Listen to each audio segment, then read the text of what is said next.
Hello guys, welcome back to my channel. I'm स्वागत छ मिस्टी ब्लगमा आजको मेरो इट इज एभ्री बर्थडे मेरो साथीहरूले चाहिँ भर्खर उठेको होइन अहिले चाहिँ बिहानको 5 बजी 5:30 भयो दिदीहरू सुतिनु के गर्नु थाहा छैन म चाहिँ एक्लै छु बिस्तारै बोल्नु छु दिदीलाई बर्थडे विस गर्न गइरहेको छु यता लाइक साथीहरू अब चाहिँ हाम्रो बर्थडे विस गर्नुलाई के गर्नुलाई चाहिँ मलाई थाहा छैन म चाहिँ बसिरहेको छु Happy birthday to you. Happy birthday to you. Happy birthday to you, मेरो प्यारी दिदी यहाँ भ्लगमा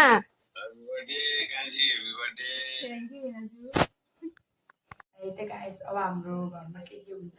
बर्थडे सेलिब्रेसन कसरी गरिन्छ सबै म तपाईँहरूलाई अहिले एकछिनमा देखाउने नै छु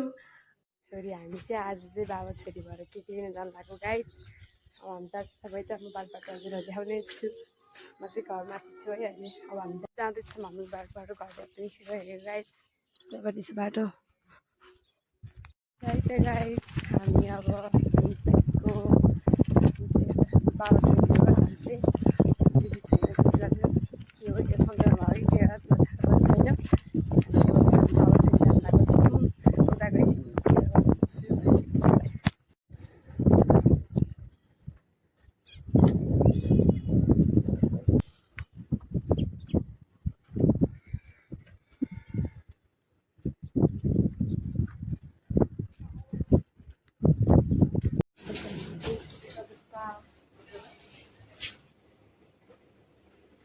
चाहिँ यो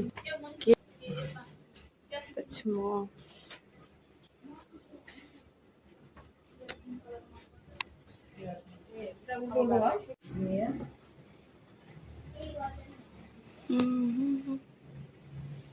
त आज के हुन्छ भनेको के भयो दिदीको बर्थडेमा इन्डक्सन चुलो आयो होइन त गाइस अनबक्सिङ हुँदैछ है त घरमा लिएर आएछ उहाँ चाहिँ चेक गर्नुभएको रहेछ चल्छ कि चल्दैन भनेर चेक गर्नु त पर्यो नि हेर्नुहोस् हाम्रो इनबक्सिङ हुँदैछ कति साह्रो रहेछ राजी इनबक्सिङ हुँदैछ है गाइस ल फाइनल्ली हाम्रो घरमा पनि अर्को खाले पनि इन्डक्सन चुलो आयो पहिलाको चाहिँ बिग्रियो अहिले चाहिँ आइफोनवाला आयो आइफोनवाला त नभनौँ आइफोनको जतिको प्राइस छ के गर्नु प्राइस गिफ्ट यही नै आयो कुकम्यान हो हजुरले बनाउनुहुन्छ सबै थोक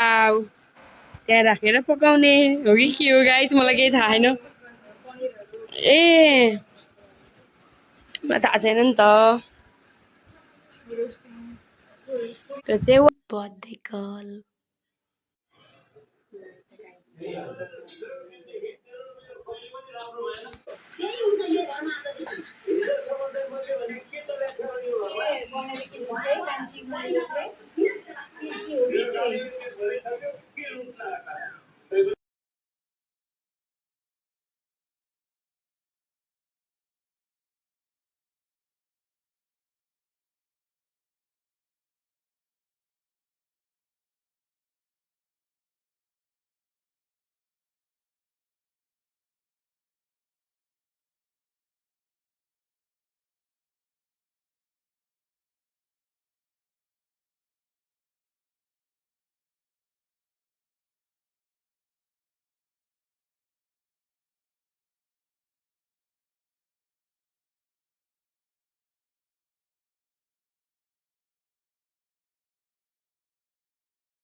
यहाँ खाना बाँकी नै छ देख्नु ए हेर्नु होला ल गाइस आजलाई यति नै बाइ मेरो दिदीको बर्थडे सेलिब्रेसन चाहिँ यसरी भयो भिडियोलाई लाइक कमेन्ट सेयर सब्सक्राइब गर्न चाहिँ नभुल्नु होला बाई अब भेट्नेछु नेक्स्ट ब्लगमा बाई